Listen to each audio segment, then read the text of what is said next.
नमस्कार सर्वांना. ऑनलाईन अकॅडमीमध्ये सर्वांचं स्वागत आहे. तर मित्रांनो, आज आपण घेणार आहोत 16वा टेस्ट पेपर, ज्यामध्ये आपण सर्व विषयांचा समावेश केलेला आहे. हा व्हिडिओ तुम्हाला शेवटपर्यंत पाहायचा आहे, म्हणजे येणाऱ्या परीक्षेमध्ये तुम्हाला याचा नक्की फायदा होईल. तर आपण वेळ न वाया घालवता या टेस्ट पेपरची सुरुवात करू आपण पहिल्या प्रश्नापासून.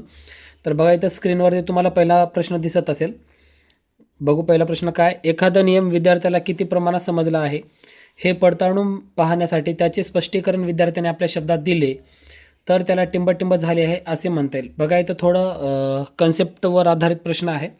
उदाहरण दिलं आपण त्याच्यामधलं. एखादा नियम विद्यार्थ्याला किती प्रमाणात समजला आहे हे पडताळून पाहण्यासाठी त्याचे स्पष्टीकरण विद्यार्थ्याने आपल्या शब्दात दिले तर त्याला टिंबटिंब झाले आहे असे म्हणता येईल. तर याचं उत्तर येतं बघा, त्याला काय झालेलं आहे, आकलन झालेलं आहे. ठीक आहे. एखादा समजा नियम विद्यार्थ्याला किती समजला आपण पडताळून पाहत आहोत, आणि ते पाहण्यासाठी आपण काय करतो की विद्यार्थ्याने त्याच्या शब्दात उत्तर दिले. उत्तर जर बरोबर दिलं तर आपण त्याला काय म्हणतो, आपण मग त्या विद्यार्थ्याला त्या विषयाचं त्या नियमाचं आकलन झालं आहे असं आपण म्हणू शकतो. पुढचा प्रश्न. वाढत्या वयाच्या मुलामुलींना दिवसातून काही वेळ तरी मैदानी खेळ खेळू दिले पाहिजे, यामुळे टिंबटिंब वाढते. बघा, ज्या विद्यार्थ्यांचं वय वाढत असतं, ठीक आहे, अशा मुलामुलींना दिवसातून काही वेळ तरी मैदानी खेळ दिले पाहिजेत. ठीक आहे, मैदानी खेळ खेळू दिले पाहिजेत. तर यामुळे काय होतं माहिती आहे का, तर यामुळे बघा सहकार्य वाढतं, जिद्द वाढती आणि सहनशीलता वाढते. म्हणजेच काय, यापैकी सर्व बघा मैदानी खेळाचे हे फायदे आहेत. ठीक आहे, तर त्यामुळं काय काय वाढतं, सहकार्य, जिद्द, सहनशीलता. तर वरीलपैकी सर्व हा पर्याय योग्य उत्तर आहे आपला. पुढचा प्रश्न आहे. टिंबटिंब चाचणीला संपादन चाचणी असे म्हणतात. तर कोणत्या चाचणीला संपादन चाचणी असं सुद्धा म्हटलं जातं?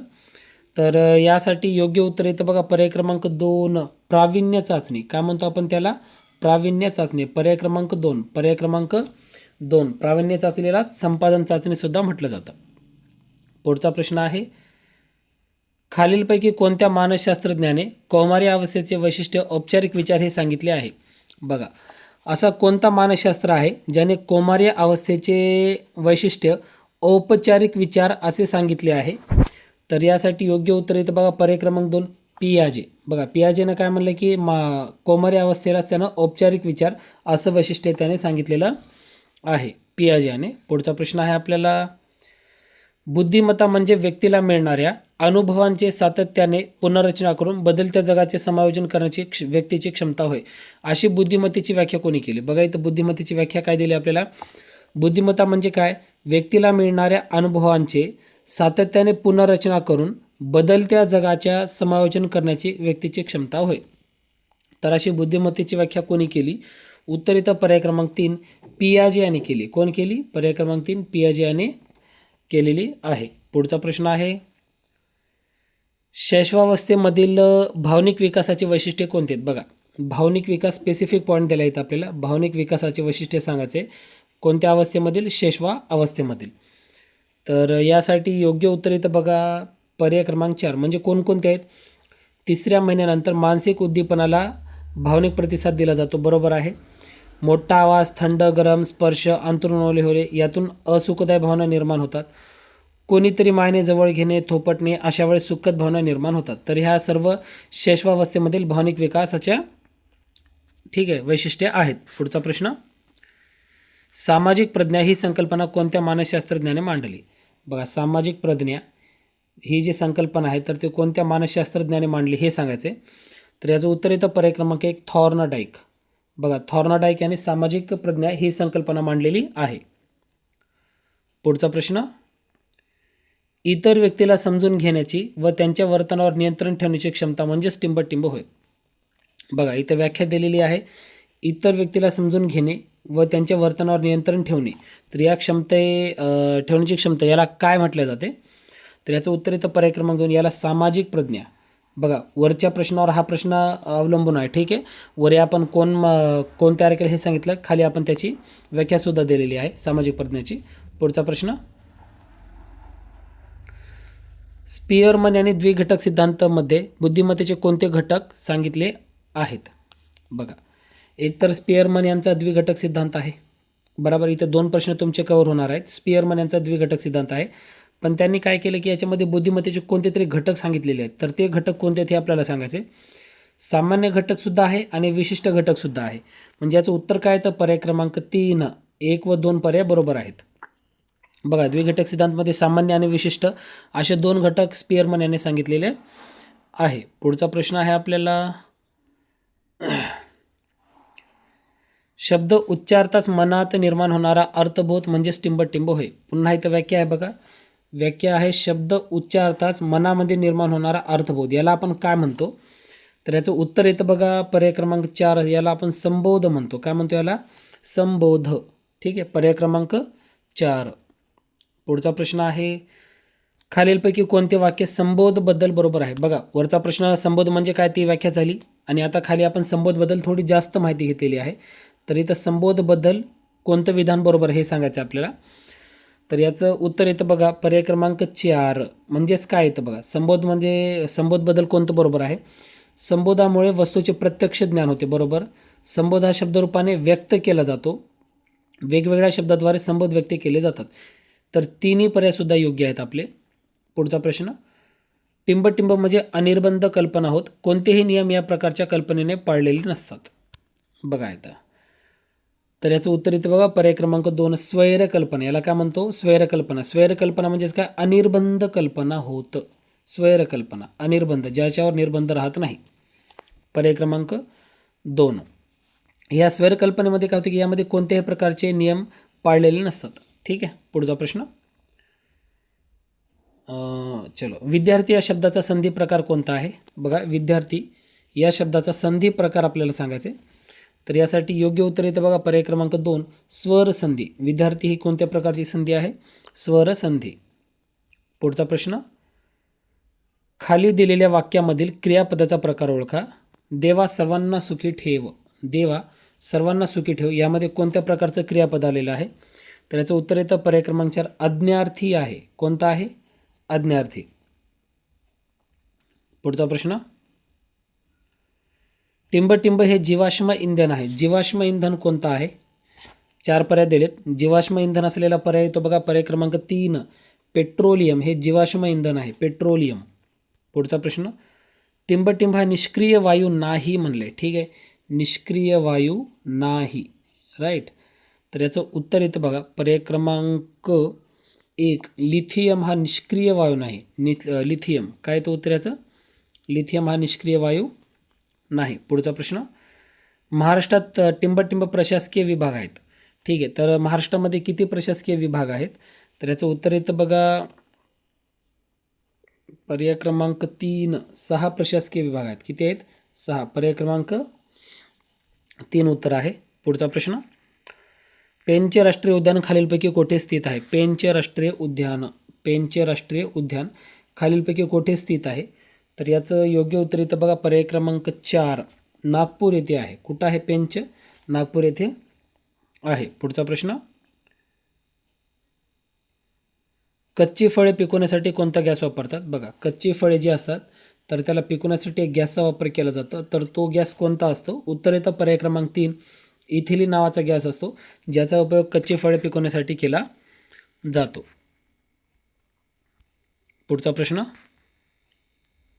महाराष्ट्रामध्ये पंचायत राज पद्धतीची सुरुवात केव्हापासून झाली? बघा, महाराष्ट्रामध्ये. ठीक आहे, फक्त इथं स्पेसिफिक दिले महाराष्ट्रामध्ये. महाराष्ट्रामध्ये पंचायत राजची सुरुवात केव्हा झाली? ठीक आहे, स्पेसिफिक क्वेश्चन आहे. महाराष्ट्रात इथं राज्य दिले, तर यासाठी याचं योग्य उत्तर येतं बघा पर्याय क्रमांक 1 उत्तर आहे. 1 मे 1962 पासून महाराष्ट्रामध्ये पंचायत राज पद्धतीची सुरुवात झाली. पुढचा प्रश्न, अप्पलपोटा या शब्दाचा अर्थ काय आहे? अप्पलपोटा याचा अर्थ सांगायचा आपल्याला. तर याचं उत्तर येतं बघा पर्याय क्रमांक 4, अतिशय स्वार्थी असणारा. अप्पलपोटा म्हणजेच काय? अतिशय स्वार्थी असणारा. पुढचा प्रश्न, दिलेल्या पर्यायामधून विसंगत पर्याय ओळखा. वेगळा पर्याय ओळखायचा आपल्याला. तर यासाठी उत्तर येतं पर्याय क्रमांक 4, सून येतं. ठीक आहे, विसंगत पर्याय सून. पुढचा प्रश्न, अकलेचा खंदक म्हणजेच काय? अकलेचा खंदक म्हणजे काय? तर याचं योग्य उत्तर येतं बघा पर्याय क्रमांक 3, अतिशय मूर्ख माणूस. अकलेचा खंदक म्हणजेच काय? अतिशय मूर्ख माणूस. पुढचा प्रश्न, कांताने पुस्तक कोठे ठेवले या वाक्यातील अधोरेखित केलेल्या शब्दाची विभक्ती कोणती आहे? बघा, कांताने पुस्तक कुठे ठेवले वाक्य आहे आणि अधोरेखित शब्द कोणता आहे? कांताने. तर याचं आपल्याला काय सांगायचं आहे? विभक्ती कोणते हे सांगायचं आपल्याला. तर याचं योग्य उत्तर येतं पर्याय क्रमांक 2 तृतीया. कोणती आहे? तृतीया. पुढचा प्रश्न, टिंबटिंब या नामांना वेगळे अस्तित्व नसते. वेगळे अस्तित्व नसते नामाचा कोणता प्रकार आहे? तर याचं योग्य उत्तर येतं पर्याय क्रमांक 1 भाववाचक नाम. यांना वेगळे अस्तित्व नसते. पुढचा प्रश्न, गावस्कर हा जोड शब्द कोणत्या संधीचे उदाहरण आहे? गावस्कर हा जो जोड शब्द आहे तर याचा आपल्याला संधी सांगायची आहे. तर याचं उत्तर येतं पर्याय क्रमांक 3 विसर्ग संधी आहे. कोणता आहे? विसर्ग संधी. पुढचा प्रश्न, दिलेल्या शब्दासाठी विरुद्धार्थी शब्द ओळखा. कोवळे. कोवळे हा शब्द दिला आपल्याला, तर याचा आपल्याला विरुद्धार्थी शब्द सांगायचा आहे. तर यासाठी योग्य उत्तर येतं बघा पर्याय क्रमांक 4 रठ्ठ म्हणतो आपण याला. ठीक आहे, कवळे. पुढचा प्रश्न, सुनामी हा शब्द टिंबटिंब भाषेतील आहे. शब्द कोणता दिला येतं आपल्याला? सुनामी. ठीक आहे, तर हा कोणत्या भाषेतील शब्द हे आपल्याला सांगायचे. तर याचं उत्तर येतं बघा पर्याय क्रमांक 3 जपानी. सुनामी हा शब्द जपानी भाषेतील आहे. पर्याय क्रमांक 3. पुढचा प्रश्न, निराश्रित मुलांचा सांभाळ करणारी संस्था. निराश्रित मुलांचा. ठीक आहे, तर त्या संस्थेला आज काय म्हटलं जातं? तर याचं योग्य उत्तर येतं पर्याय क्रमांक 2 अनाथाश्रम म्हणतो आपण याला. काय म्हणतो? अनाथाश्रम. पर्याय क्रमांक 2. पुढचा प्रश्न, हलवायाच्या घरावर तुळशीपत्र या म्हणीचा योग्य अर्थ कोणता? म्हण इथं दिलेली आपल्याला. काय म्हण आहे? हलवायाच्या घरावर तुळशीपत्र. तर याचा अर्थ आपल्याला सांगायचा आहे. तर याचं योग्य उत्तर येतं पर्याय क्रमांक 3 दुसऱ्याची वस्तू तिसऱ्याला देणे. पर्याय क्रमांक 3 दुसऱ्याची वस्तू तिसऱ्याला देणे. पुढचा प्रश्न, the identify the figure of speech in the following line. वाक्यामध्ये भाषेचा अलंकार ओळखायचा आपल्याला. वाक्य काय दिलं बघा, the valley play hide and sick. The valley play hide and sick याच्यामध्ये कोणता अलंकार आला? उत्तर येतं पर्याय क्रमांक 3 पर्सोनिफिकेशन आहे. कोणता आहे? पर्सोनिफिकेशन. पर्याय क्रमांक 3. चला, choose the correct use of not only but also. Not only but ऑल्सोचा योग्य वापर आपल्याला कोणत्या वाक्यात आले हे सांगायचं आपल्याला. वाक्य काय दिलं बघा, दे डान्स टू द एक minute they dance to the rhythm and dholaks and ghungroos. याच्यामध्ये नॉट ओनली बट ऑल्सोचा कोणतं वाक्य बरोबर हे सांगायचं आहे आपल्याला. याचं उत्तर येतं पर्याय क्रमांक 3. ठीक आहे, the dance of not only dholaks, not only dholaks and and आपण रिमूव्ह केलं, बट ऑल्सो घुंगरूज. ठीक आहे, पुढचा प्रश्न, choose the feminine gender of bachelor. Bachelor या शब्दाचा फेमिनाईन म्हणजे काय? स्त्रीलिंगी शब्द द्यायचे. बॅचलर अविवाहित. ठीक आहे, आणि स्पिन्स्टर म्हणजेच काय? अविवाहितच. हे फक्त मेलसाठी वापरलं जातं आणि स्पिन्स्टर हे मुलींसाठी वापरलं जातं. पुढचा प्रश्न, the cry of a dog is a bark, the cry of a battle is. ठीक आहे, ध्वनिदर्शक शब्द. तर कॅटलच्या आवाजाला काय म्हणतो आपण? तर याचं योग्य उत्तर येतं पर्याय क्रमांक 4 लो म्हणतो. काय म्हणतो याला आपण? लो. पर्याय क्रमांक 4. Choose the appropriate preposition in the following sentence. I am tired walking. आता इथं आपल्याला वाक्य दिले I am tired walking, preposition येतं याच्यामध्ये. तर याचं उत्तर येतं पर्याय क्रमांक 1 I am tired of walking. I am tired of walking. पुढचा प्रश्न आपल्याला, choose the correct preposition to fill in the blank. पुन्हा प्रिपोजिशन आहे. वाक्य काय दिलं? Sudhir rescued the child danger. आता याचं उत्तर काय येतं बघू आपण. उत्तर येतं पर्याय क्रमांक 1 from the danger. From the danger. पुढचा प्रश्न आहे, integrity is the best policy, find the type of noun of underline word. नामाचा कोणता प्रकार ह्या अंडरलाईन शब्दामध्ये आला हे सांगायचे. तर याचं उत्तर येतं बघा पर्याय क्रमांक 3 ॲब्स्ट्रॅक्ट नाउन आहे. कोणता आहे? पर्याय क्रमांक 3 ॲब्स्ट्रॅक्ट नाउन. पुढचा प्रश्न, choose the plural of the criterion. ठीक आहे, तर याचं आपल्याला प्लुरल नाउन द्यायचे. तर याचं उत्तर येतं बघा पर्याय क्रमांक 4 क्रायटेरिया. काय येतं? पर्याय क्रमांक 4 क्रायटेरिया. पुढचा प्रश्न, दे द कार एव्हरी डे. चला, इथं पुन्हा फिल इन द ब्लँक आहे. तर याचं उत्तर येतं बघा पर्याय क्रमांक 3 they wash the car every day. Simple present टेन्समध्ये चाललं. एव्हरी डे शब्द आला आहे. पर्याय क्रमांक 3 they wash the car every day. पुढचा प्रश्न, although the boy was very clever, other students do not like him because of his. आता वाक्य अंडरस्टँडिंगवर येतं बघा हे पूर्ण तुमचं. ठीक आहे. मुलगा समजा भले हुशार असेल, पण जे दुसरे जे विद्यार्थी होते ते त्या मुलाला डिसलाईक करायचे. तर ते कशामुळं करायचे? Because of his arrogance. कारण की त्या मुलाला ना गर्व खूप होता. हुशार होता पण गर्विष्ठ खूप होता. ॲरोगन्स. पुढचा प्रश्न. तर मित्रांनो आता उत्तरे देण्याची वेळ तुमच्यावरती आलेली आहे. तर 41वा प्रश्न आहे तुमच्यासाठी. प्रश्न काय दिला बघा. क्षेत्रफळाच्या दृष्टीने भारताचा जगात टिंबटिंब क्रमांक लागतो. तर कितवा क्रमांक लागतो यासाठी 4 पर्याय दिलेत. 5वा, 6वा, 7वा, 8वा. जो पर्याय बरोबर असेल तो तुम्ही मला कमेंटमध्ये सांगायचा आहे. तर अशा प्रकारे आपला 16 पेपर झालेला आहे. लवकरच भेटू पुढील पेपरसोबत. धन्यवाद.